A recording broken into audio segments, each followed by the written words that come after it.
सृष्टि का रचयिता एवं विश्वव्यापी है। और जो विश्वव्यापी होता है वो निराकार होता है। जो निराकार होता है असीमित होता है।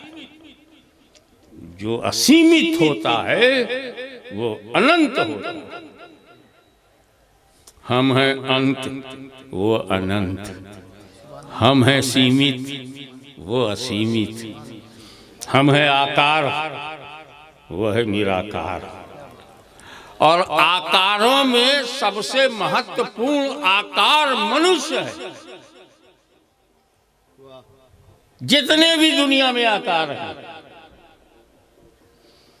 स्थापित हो या ना हो, बहता हुआ दरिया हो या ठहरा हुआ पर्वत, जितने पशु हैं, जितने झाड़ हैं, जितनी धरती है, जितना आकाश है, गगन है, सूरज है, चांद है, तारा है, ये सब आकार हैं। और इन आकारों में सर्वश्रेष्ठ आकार मनुष्य है। क्योंकि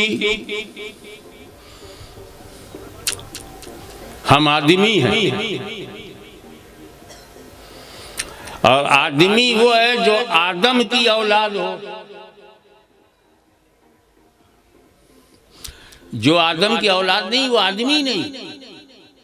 अब जब आदमी नहीं है तो पहले दर्जे का वो हुआ ही नहीं।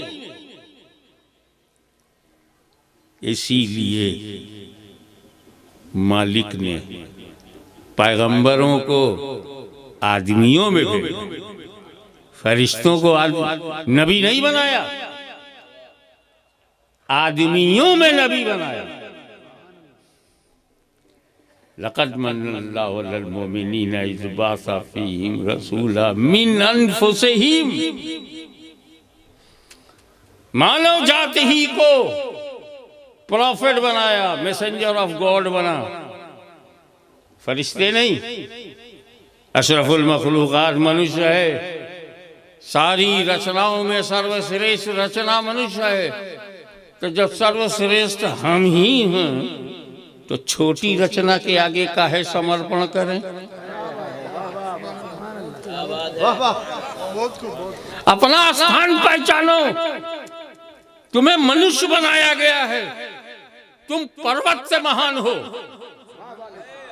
तुम तो ऐसे हो कि तुम्हारा दादा आदम अलैहिस्सलाम, Adam first man of the world, Hawa first woman of the world. Adam हम सबके दादा हैं। सारे हिंदुओं के दादा, सारे मुसलमानों के दादा, सारे ईसाइयों के दादा।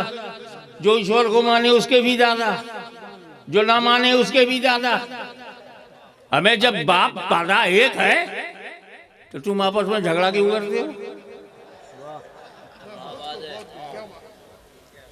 हमारे पिता मुहद्दिस आज़म हैं, जगत गुरु हैं। उनके पिता हकीमुल इस्लाम है। उनके पिता उनके पिता उनके पिता गौसे आज़म है। उनके पिता उनके पिता उनके पिता इमाम हसन है। और पिता उनकी माता जो हैं वो सैयदा फातिमा ज़हरा हैं। उनके पिता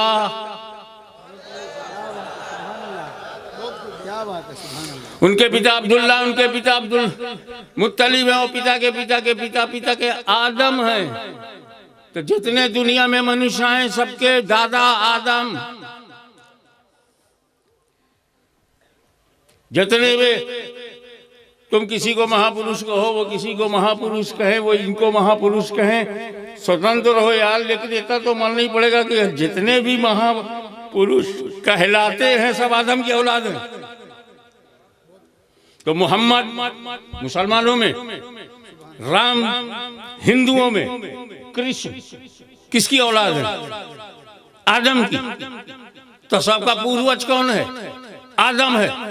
पूर्वज की तरफ लौटना है, आदम की तरफ लौटो। असली घर आदम का, असली घर आदम का, वही सबके दादा हैं। उसमें कोई बंटवारा नहीं है, औलाद सब उन्हीं की है। लायक और नालायक औलाद होती है, लेकिन अब्बा नहीं बदलता। नालायक औलाद का भी बाप वही है, दादा भी वही है, परदादा भी वही है। तो लायक हो या नालायक, सबके पूर्वज हजरत आदम है। आदम से पहले कोई मनुष्य ही नहीं, आदम से पहले कोई आदमी नहीं, वही सर्वप्रथम मनुष्य है। और इसीलिए उनकी औलाद को आदमी कहते हैं।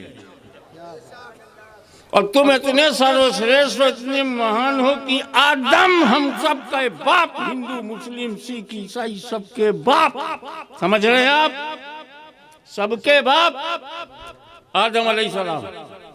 उन्होंने कदम रखा धरती पे, जब कदम रखा तो उस धरती का नाम यूरोप नहीं है, उस धरती का नाम अरब नहीं है, उस धरती का नाम अफ्रीका नहीं है, उस धरती का नाम हिंदुस्तान है।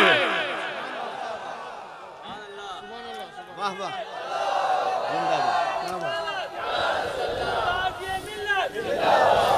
जिस धरती पर सर्वप्रथम पुरुष ने अपना कदम रखा वो उपमहाद्वीप भारत है। जब पैगंबर धरती पे आता है तो अपने कदम का निशान भारत में बनाता है। मैं क्यों न कहूं मेरा भारत महान है।